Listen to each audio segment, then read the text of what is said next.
तो जितने भी माय डियर हैं, आज का वीडियो नंबर 7वां नंबर का वीडियो है, जिसमें आप सभी staff nurse, Bihar staff nurse के लिए मैं थ्योरी और कॉन्सेप्ट का वीडियो सुबह 7 बजे लाता हूं और शाम में एमसीक्यू। ठीक है, मेरा यही कोशिश है कि आप लोग को जो है एमसीक्यू के साथ साथ में थ्योरी पर भी पकड़ हो, थ्योरी को भी समझें। और जब थ्योरी आपको आएगा ना, तो आपका एमसीक्यू जो है अपने आप जो है बनने लगेगा। आप खुद ब खुद जो है सोचने लगेंगे। कोई भी क्वेश्चन नहीं आता है, उसको अगर आप पढ़े हैं तो सोचने से वो चीज़ें सोल्व हो जाती हैं। लेकिन आप बगैर जाने हुए एमसीक्यू पर टिक मारते हैं तो सही होगा नहीं होगा आप कन्फर्म नहीं होते हैं। ठीक है ना।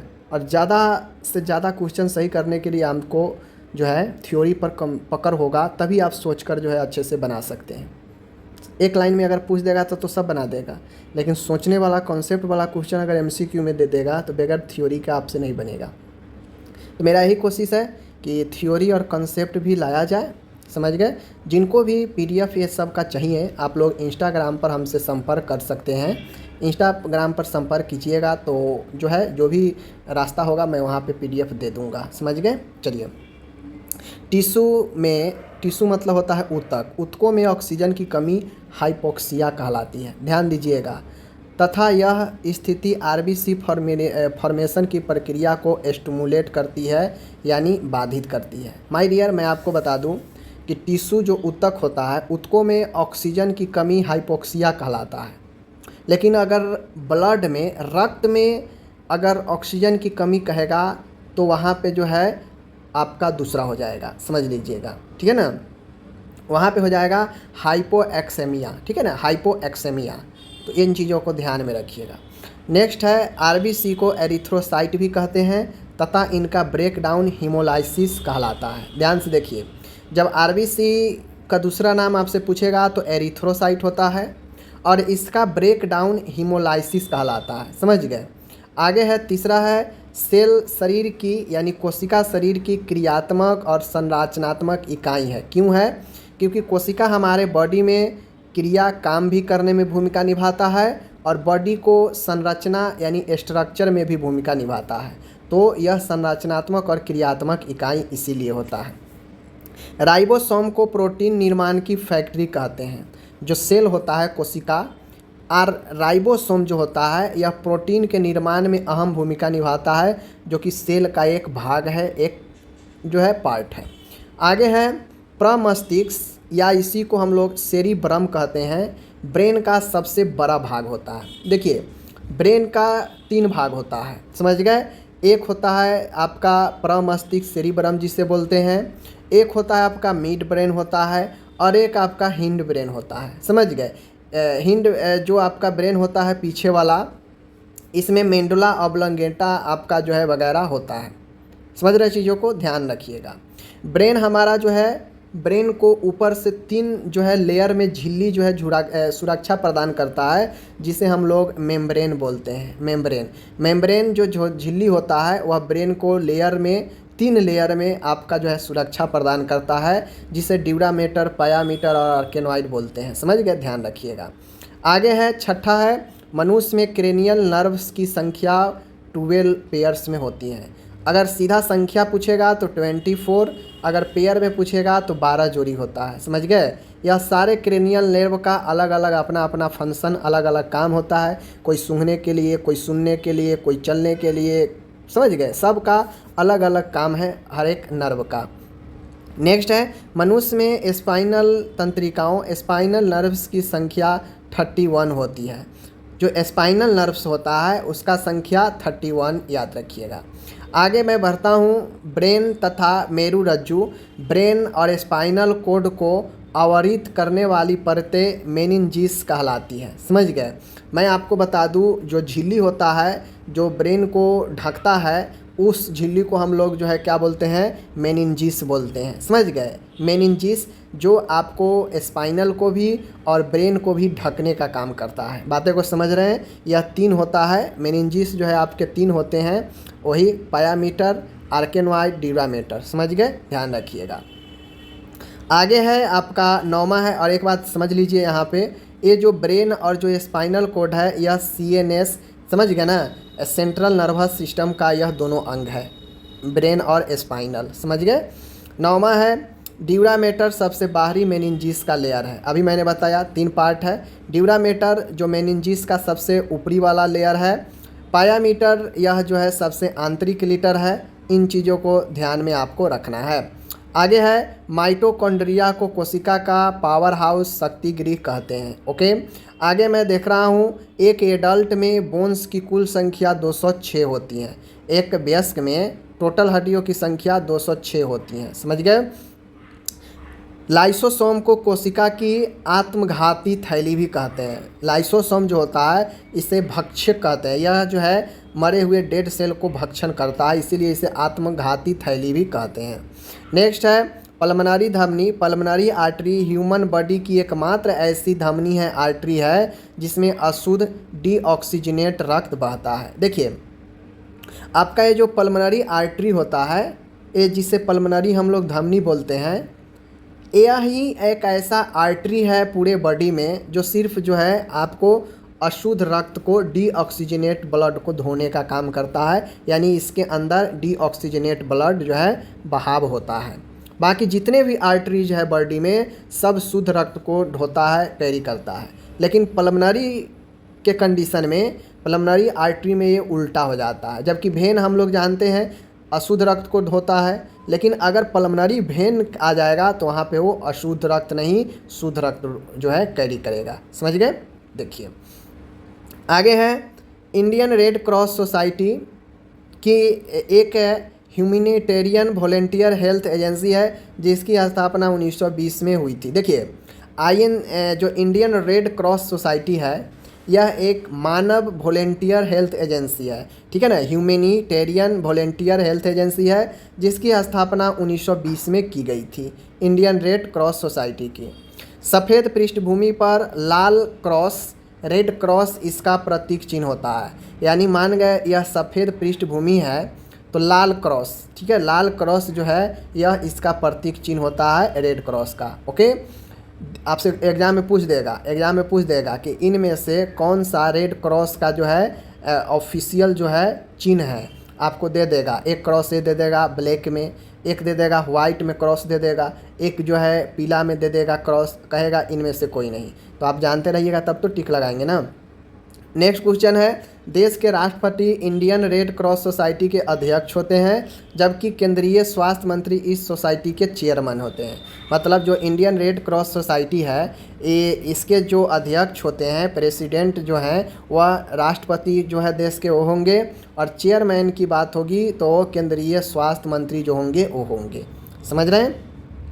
इंडियन रेड क्रॉस सोसाइटी विभिन्न प्राकृतिक आपदा, नेचुरल डिजास्टर में जैसे बाढ़, भूकंप, युद्ध, महामारी, अकाल आदि के दौरान ज़रूरतमंद लोगों को स्वास्थ्य सेवाएं प्रदान करती है। आप लोग देखते भी होइएगा रेड क्रॉस का अलग अलग जो है आपका संस्थान है, जैसे ब्लड डोनेशन में लोगों को प्रोत्साहन करना, ब्लड डोनेशन भी प्रोवाइड कराता है ब्लड लोगों को, ठीक है ना। तो इंडियन रेड क्रॉस सोसाइटी एक बहुत अच्छा संस्थान है जो आपके प्राकृतिक जैसे बाढ़, भूकंप, युद्ध, महामारी, अकाल पड़ना, इन सब में ज़रूरतमंद लोगों को काफ़ी जो है ये हेल्प करता है संस्थान, ठीक है। नवजात नियोनेट्स के स्टोमेक की क्षमता 90 मिली होती है। ध्यान रखिएगा, क्वेश्चन पूछ देगा कि नवजात स्टोमेक की क्षमता 90 मिली होती है। इसके खाली होने की अवधि लगभग 2.5 से 3 घंटे होती है। यही कारण है कि नियोनेट को थोड़े थोड़े अंतराल पर डाइट की आवश्यकता होती है, यानी उसे भूख लगते रहता है। जो बच्चा होता है ना, नवजात जो होता है, उसका पेट का जो क्षमता होता है लगभग 90 मिली होता है, और यह हर एक 2.5 से 3 घंटे पर जो है खाली होते रहता है। इसीलिए बच्चा जो है तुरंत रोने लगता है। देखिएगा उसका पेट जैसे ही खाली होगा रोने लगेगा, तो ये आवश्यकता पड़ती है उसको। आगे है अब 90 ml कितना होता ही है, 90 से 100 ml हो सकता है। कितना होगा 90 से 100 मिली जो है कितना होता है, देख खुद सोचिए। नियोनेट की शुरुआत आहार माँ का दूध होता है। जो नियोनेट होती है, नियोनेट जो होता है, जो बच्चा नवजात होता है, उसका सर्वोत्तम आहार क्या है, माँ का दूध। माँ का दूध के अलावा कोई आहार नहीं। नवजात शिशु जन्म के बाद 24 से 36 घंटे के अंदर मिकोनियम त्याग देता है। मिकोनियम क्या होता है? मिकोनियम पहला मल होता है। जो नवजात के जन्म के बाद जो पहले मल होता है उसे मिकोनियम कहते हैं। और ये कितने देर में त्याग देता है जन्म के बाद? तो 24 से 36 घंटे के अंदर। ओके, आगे है नवजात का लीवर तुलनात्मक कम परिपक्व इमेच्योर होता है, यानी जो बच्चे होते हैं उसका लीवर ज़्यादा परिपक्व नहीं होता, मैच्योर नहीं होता है, तथा इसकी ग्लाइकोजेन को संग्रह करने की भी क्षमता कम होती है। यही कारण है कि नवजात में हाइपोग्लाइसेमिया होने की संभावना अधिक रहती है। हाइपोग्लाइसेमिया का मतलब होता है ग्लूकोज का लेवल कमना, ठीक है। तो हाइपोग्लाइसेमिया जो होगा उसमें ग्लूकोज का लेवल कम जाता है। और यह क्यों होता है? क्योंकि ग्लाइकोजन को संग्रह लीवर नहीं कर पाता है। क्यों? क्योंकि लीवर परिपक्व नहीं होता है बच्चे में, इसलिए ग्लाइकोजन का भी संग्रह नहीं होता है।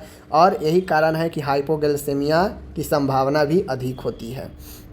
नेक्स्ट है नवजात शिशु का हीमोग्लोबिन लेवल 18 GM पर जो है लगभग इतना होता है। आरबीसी की संख्या 6 से 8 मिलियन प्रति MMQ होता है ऑफ ब्लड का। WBC की संख्या 10,000 से 17,000 प्रति MMQ ऑफ ब्लड तथा प्लेटलेट की संख्या 3.5 लाख प्रति MMQ ऑफ ब्लड होता है। ये सब जो है एवरेज देख लीजिए। हीमोग्लोबिन इतना लगभग, ठीक है। आरबीसी 6 से 8 मिलियन देख लीजिए और WBC 10 से 17,000 देख लीजिए। प्लेटलेट लगभग 3.5 से 3.5 लाख, ठीक है। इन चीज़ों को ध्यान में रखिए, ऑब्जेक्टिव में आपसे पूछा जा सकता है। आगे यहाँ पे आप लोग देख सकते हैं नवजात शिशु में ब्लड वॉल्यूम जो है 18 से 90 मिली प्रति किलोग्राम बॉडी वेट के हिसाब से होता है। यानी जो नवजात होता है बच्चा में ब्लड जो है उसके शरीर के अनुसार काफ़ी ज़्यादा होता है, समझ गए। यही कारण है कि एक नॉर्मल इंसान का जो ब्लड एडल्ट का जो होता है, एडल्ट का लगभग जो है आप 14 से 18 मानते हैं, ठीक है, लेकिन होता नहीं है। सबका जो है 15, किसी का 16, ठीक है, इतने ही होता है, ज़्यादा होगा तो, वरना 14, 15, 16 यही ज़्यादा रहता है, समझ गए। लेकिन बच्चा में 17, 18 नवजात बच्चा में कॉमन रहता है। अब यहाँ पे नवजात शिशु में जो ब्लड वॉल्यूम होता है, ब्लड का जो आयतन होता है 80 से 90 मिली प्रति किलोग्राम, यानी 1 किलोग्राम में 80 से 90 मिलीग्राम ब्लड का आयतन होता है बॉडी वेट के हिसाब से, समझ रहे हैं।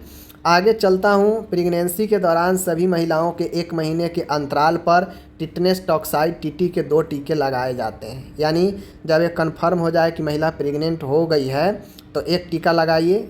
अभी अगर 1 टीका लगा तो इनके बीच में दूसरे टीके के लगाने के लिए 1 मंथ का जो है कम से कम अंतराल होनी चाहिए, समझ रहे हैं। आगे है WHO द्वारा दी गई स्वास्थ्य की परिभाषा सबसे अधिक मान्य तथा प्रचलित परिभाषा है। इसे जून 1946 में अंतर्राष्ट्रीय स्वास्थ्य conference New York, international health conference New York ने स्वीकार किया तथा 22 जुलाई 1946 को 61 स्टेट्स के प्रतिनिधियों ने इसे हस्ताक्षरित किया। तो अगर आपसे कोई पूछे कि स्वास्थ्य का सबसे जो वैल्यूएबल और सबसे जो है वाइडली यूज होने वाला डिफिनेशन किसके द्वारा दिया गया, तो WHO के द्वारा 1986 में जो कॉन्फ्रेंस चल रहा था न्यूयॉर्क में स्वास्थ्य पर, उसमें बहुत सारे अलग अलग राष्ट्र के जो अध्यक्ष होते हैं उन्होंने हस्ताक्षर करके इस WHO के परिभाषा को मान्य किया, समझ गए। आगे चलिएगा तो आगे आप सब देख सकते हैं यहाँ पे प्रभावी स्वास्थ्य देखभाल के निम्न लक्ष्य होते हैं। मतलब इफ़ेक्टिव जो हेल्थ केयर होता है उसके क्या क्या लक्षण होते हैं, आप लोग खुद समझ लीजिए कि एक अच्छे देखभाल का क्या क्या जो है लक्षण होते हैं। आगे मैं चलता हूँ। समान अवस्था में इसका वेट लगभग 50 से 60 ग्राम होता है। यानी कहने का मतलब है माय डियर, जो यूट्रस होता है ना, यूट्रस जिसे हम लोग गर्भाशय बोलते हैं, गर्भाशय का समान अवस्था में जो वज़न होता है 50 से 60 ग्राम होता है, ठीक है, जो कि गर्भावस्था की पूर्ण अवधि यानी पूर्ण टर्म के दौरान बढ़कर लगभग 900 से 1000 ग्राम हो जाता है। यानी नॉर्मल तौर पर जब महिला प्रेग्नेंट नहीं होती है तो 50 से 60 ग्राम तक वेट उसका हो सकता है यूट्रस का। लेकिन यही जब पूर्ण रूप से 9 महीने कंप्लीट जब हो जाता है, पूर्ण गर्भ जो अवधि होता है, वहाँ जाते जाते यही वज़न 900 से लेकर 1000 ग्राम जो है हो जाता है, समझ गए। क्योंकि उसमें बहुत सारे आपको मटेरियल, बच्चा वगैरह सब चीज़ रहता है, पता है। गर्भाशय मूत्र, गर्भाशय जो है यूरिनरी ब्लैडर के पीछे तथा मलाशय के आगे स्थित होता है। अब इसका स्थिति पूछेगा कि गर्भाशय जो है कहाँ स्थित होता है, तो ध्यान में रखिए, यूरिनरी ब्लैडर के पीछे होता है, यानी आगे ब्लैडर होता है और पीछे रेक्टम होता है, यानी रेक्टम और मूत्राशय के बीच में गर्भाशय होता है। समझ गए, ध्यान रखिएगा।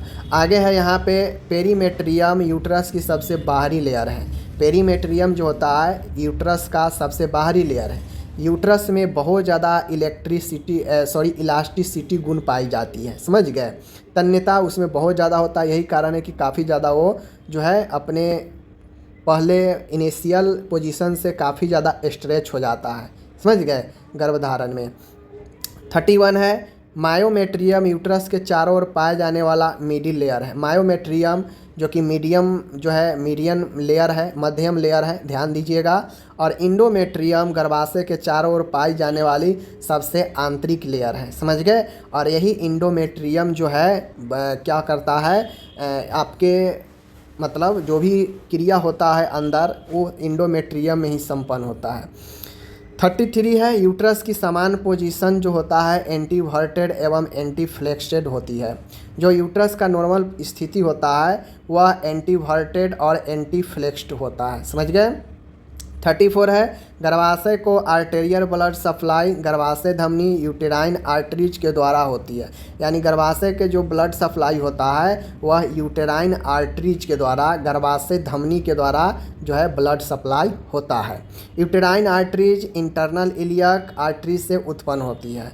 जो यूटेराइन आर्टरीज होता है जो यूट्रस को ब्लड प्रोवाइड कराता है वह इंटरनल इलियक आर्टरीज से उत्पन्न होती है। यानी यूटेराइन आर्टरीज इसको इसलिए कहा जाता है क्योंकि यह प्रॉपर यूट्रस के लिए ब्लड प्रोवाइड कराता है। समझ गए। और ये यूटेराइन आर्टरीज जो है यह इंटरनल इलियक आर्टरीज से क्रिएट होता है, उत्पन्न होता है। नेक्स्ट है गर्भाशय से venous blood internal iliac when में प्रवाहित होती है। समझ गए। अब गर्भाशय से जो वेनस ब्लड होता है, जो डीऑक्सीजनेट ब्लड होता है, वह आपके इंटरनल इलियक वेन में प्रवाहित होती है। समझ रहे हैं। 36 है निषेचन, फर्टिलाइजेशन की क्रिया फैलोपियन ट्यूब में होती है। ओके, आपको पता होना चाहिए। 37 है ब्रेडीपेनिया का अर्थ होता है श्वसन दर का समान से कम होना।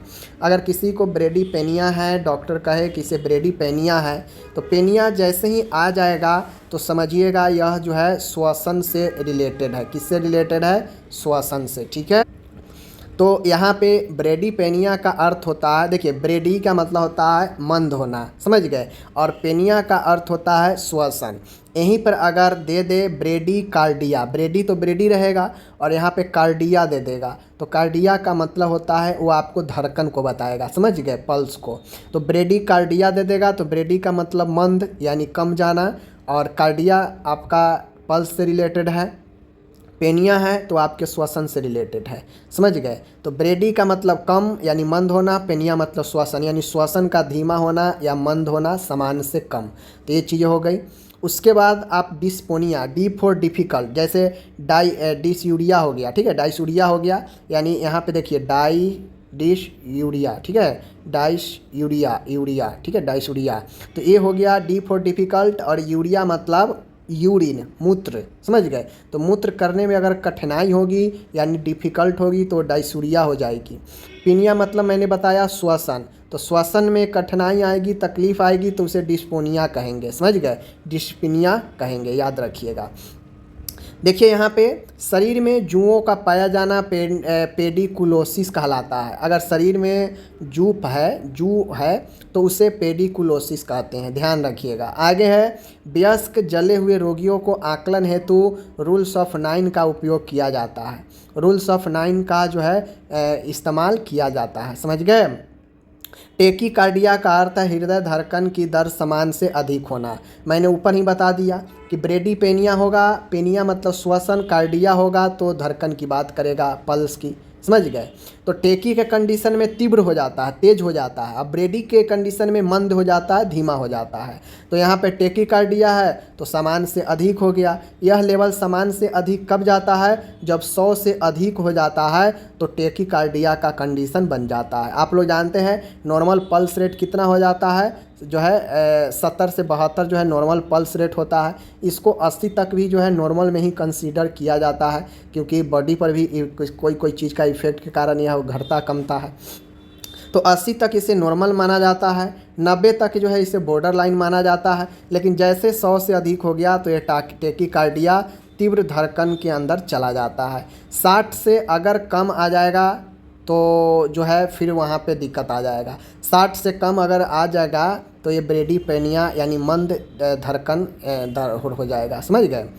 42 है ब्रेडीकार्डिया, अभी बताया हृदय की धड़कन समान से कम हो जाना ब्रेडीकार्डिया, और रेंज कितना होगा 60 से कम होगा तो ब्रेडीकार्डिया। 43 है आँख में खुजली चलना, आँखों का लाल होना, आँखों में जलन होना, आँखों से असमान जो है सिक्रेट आना आदि कंजक्टिवाइटिस का लक्षण है। कंजक्टिवाइटिस का मतलब होता है जो कंजक्टिवा होता है उसका इन्फ्लामेशन। आइटिस का मतलब ही होता है जिसके पीछे आइटिस लग गया है, यहाँ पे देख लीजिए आइटिस लगा है, मतलब यह इन्फ्लामेशन को दर्शा रहा है। इन्फ्लामेशन का लक्षण ही होता है कि आपको लाल हो जाएगा, जलन होगा, उसमें सूजन होगा, तो वह जो है इन्फ्लामेशन को दर्शाता है। तो कंजक्टिवा का इन्फ्लामेशन कंजक्टिवाइटिस कहलाता है, समझ रहे हैं। 44 है ट्रेकोमा, आँखों की बीमारी है। ट्रेकोमा एक प्रकार का आँखों का बीमारी है जो कि क्लेमेडिया ट्रेकोमेटिस नामक बैक्टीरिया द्वारा होता है।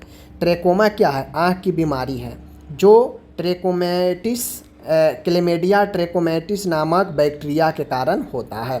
कोई भी इन्फेक्शन है तो वायरस होगा, फंगस होगा या बैक्टीरिया होगा, तो ये बैक्टीरिया के कारण होता है, समझ गए।